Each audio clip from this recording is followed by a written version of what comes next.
1979 sa isang liblib na barangay sa bayan ng Tipgam. May mga pamilya dito na namuhay sa takot dahil ang ibang nakatira dito ay aswang. Tahimik ang lugar na to sa araw.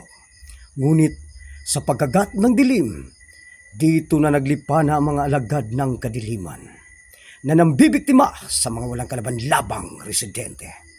Takot at pagkabahala ang nararamdaman ng bawat isa.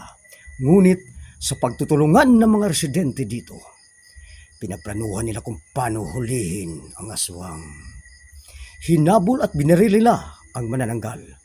Ngunit ito'y nag-anyong paniki lamang. At nag-anyong baboy na naman ang aswang.